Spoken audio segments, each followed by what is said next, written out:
Hello, welcome back. Today we're going to put these 35 marshmallows in a vacuum chamber to see what happens. And along the way, we're going to use marshmallows to understand a little bit about the expansion of our universe. Now before we put all 30 in there, let's start out with a single marshmallow in our vacuum chamber and see how it behaves. Okay, so we'll go ahead and put the lid on here, close the valve off, one marshmallow in, 3, 2, 1, here we go.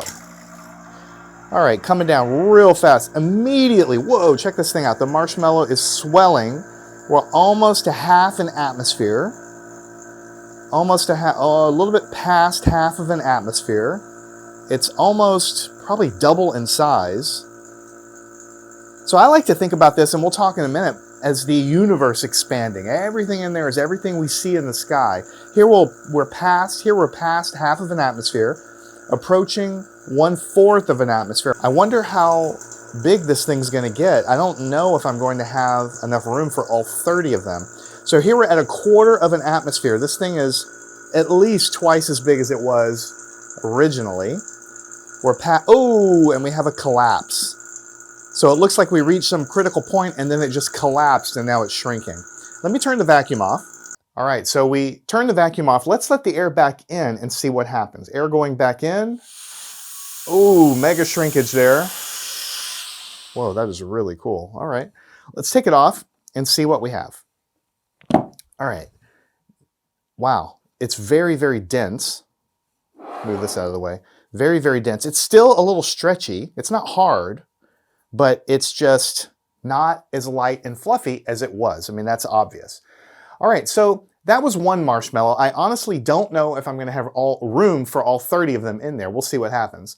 But let's take this a step further and let's put another single marshmallow in and talk a little bit more about the expansion of our universe.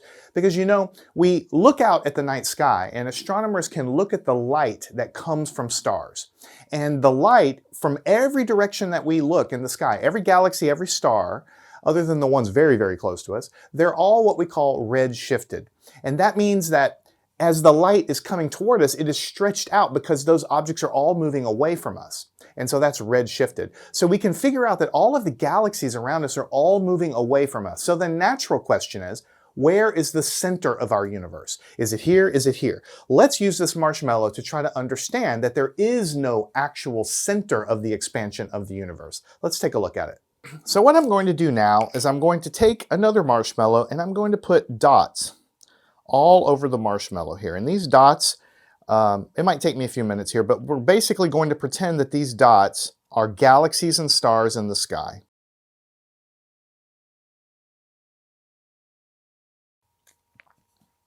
All right, so now we have our little universe, and what you have to do is you have to pretend that you live only on the surface of this thing, right? Or that you can pretend that all of the dots also exist on the inside of this volume here, if you want to think of it that way. Or you can think of yourself as living on the surface.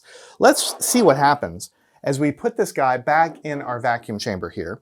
We know it's going to expand, but what I want you to do is I want you to focus on the dots. I want you to look, and let's look together and see what happens to the dots. 3, 2, 1, here's the big bang.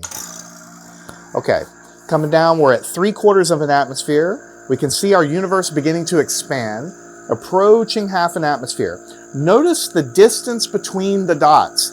As the entire universe, including the space between the dots, begins to expand, then the distance between every dot to every other next door neighbor dot is also getting larger and larger by the same ratio, by the same amount. So here we're getting pretty close to our little collapse, but notice that it looks like a scaled up copy of when the universe was smaller, only now the dots are farther apart, but they're relatively speaking in the same orientation that they were before. All right, almost to the critical point here. All right, I went ahead and stopped it so we can talk about it here. People ask, where is the center of the universe?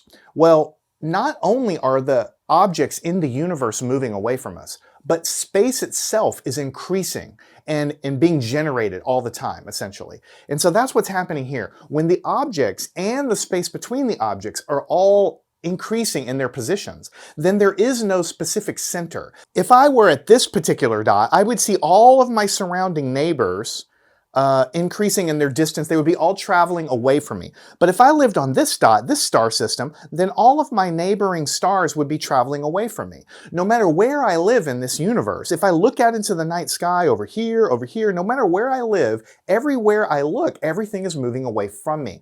There is no specific center. A better way of thinking about it is that every star could be thought of as the center. And that's because it's not an explosion that's expanding out into some other space. It's that space itself is increasing. That is the main thing. Don't think of the Big Bang as some explosion that happened into an empty room. Think about the Big Bang being the creation of space itself. So no matter where you are in the universe, everything looks like it's moving away from you. And that is why when we look into our sky, that is exactly what we see. All of the galaxies moving away from us.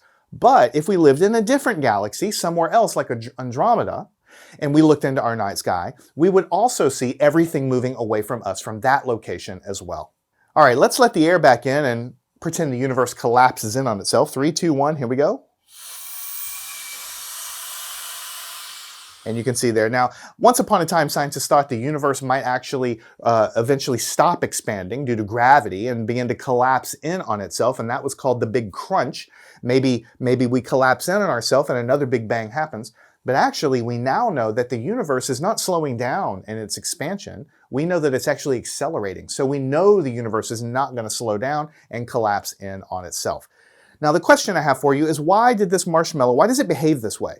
When we suck all the air out of the vacuum, why does it swell up like that?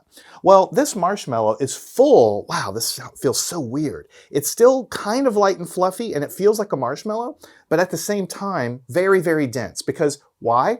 This marshmallow is full of millions and millions of microscopic air pockets on the inside. And so the sugar makes sort of a backbone that traps tons and tons of air pockets. So when we suck the air out of the vacuum chamber, the inside air pressure from the inside of the marshmallow is what's pushing it out. But what happens eventually is it reaches a critical point where it can't, or I suppose what happens is it gets to a critical point where those air pockets are all ripped open and they can't expand any further. You think of like that, almost like a balloon popping. And when that happens, all the microscopic air pockets rupture and then everything collapses back in. And then when we let the air back in, there's no more air pockets to support the structure, so it just shrinks back down. What I'd like to do is really quickly show you what those air pockets in this marshmallow looks like under a microscope. Okay, so I'm just going to take this marshmallow and I'm going to put it under this microscope and we're going to take a look at it. All right, so let me try to get this in focus here. First of all, take a look at the surface before we do anything else. It looks like the moon or something. You can see these microscopic fissures and cracks all over this thing. Now, what I'm going to do is just grab the sides of it and I'm going to begin to pull it apart.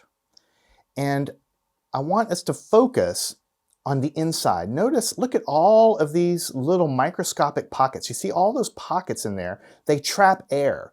And there's many millions of them, maybe even more than that in there. And what they're doing is they're trapping air. You can see when I pull it apart, you can see all the millions of microscopic air pockets, and they're trapping air in there. And when we suck the air out of the vacuum chamber, those tiny little air pockets are what expanding, almost like millions and millions of tiny little balloons. But when we suck too much of the air out of there, those microscopic balloon pockets have gotten larger and larger and larger. Eventually they rupture, and so then it can't support the structure anymore, and it begins to collapse, and that's what we saw in the vacuum chamber. And so now what I want to do is what we said we would do in the beginning. Let's put all of the marshmallows, 35 of them in there, and we're going to pretend that each of those marshmallows is a part of the multiverse. And so we'll consider them little pocket universes which are adjacent to each other, and all of them expanding, and see what actually happens when we suck the air out of the chamber. All right, now let's fill our vacuum chamber with our 35 marshmallows. There's 1, there's 2, and then we'll just keep on filling it up.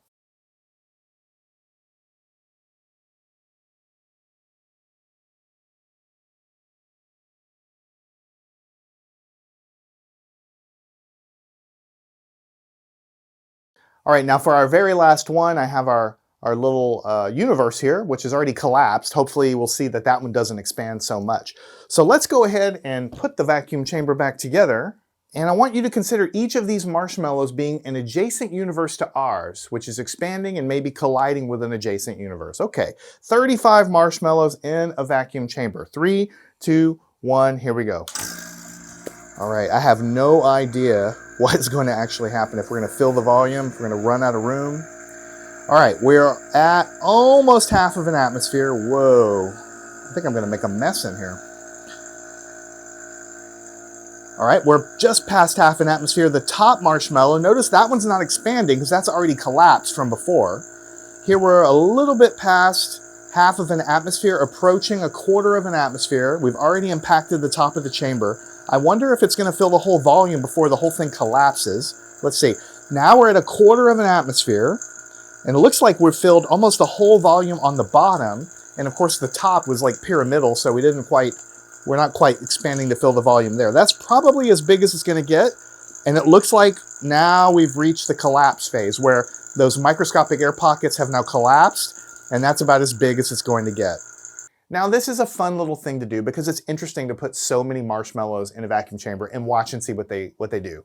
That part's cool. But we can also talk about it and learn something about it. So we know that our universe is expanding. We know that it's not just the distance between the objects getting bigger, but it's space itself is being generated and more space is occurring in between the objects.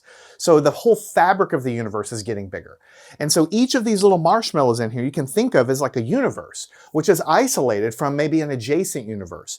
This part is theoretical. We don't know if this is happening, but some ideas out there are that maybe our universe, everything that we can see, is not everything that's out there. Maybe there are adjacent universes which are on their own self-contained and also maybe undergoing expansion.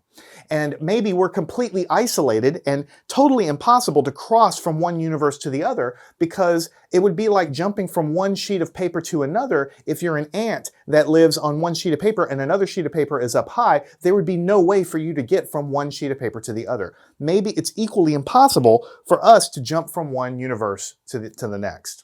So that's called the multiverse theory. Is it true? We actually have no idea if it's true, but people are looking for signs of it, right? If adjacent universes really are expanding, maybe it is possible for one part of one universe to collide or intersect with our universe, and maybe we can see telltale signs of that collision happening. Now, how that would look, I don't think anybody really knows, but people are looking at the cosmic microwave background radiation left over from the Big Bang to see if there are any remnants or any signals or signs that maybe we're on an impending collision or some other collision with another multiverse. Part of the multiverse has actually happened. That's all theoretical. We don't know if that's true, but it's a fun idea to think about, that maybe there are entire other universes out there called the multiverse.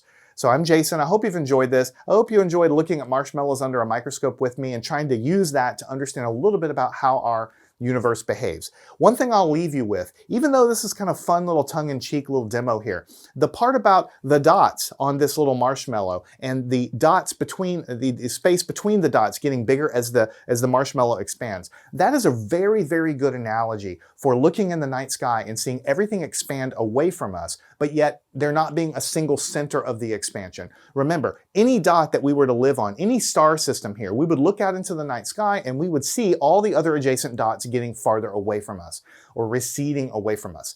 So there is no center to the Big Bang. That's really what I want you to take away from this. Now let's go ahead and collapse our multiverse. I'm Jason. I hope you've enjoyed this. Please drop me a line. Let me know what you think. Don't forget to subscribe, and I'll see you in the next one. Learn anything at mathandscience.com.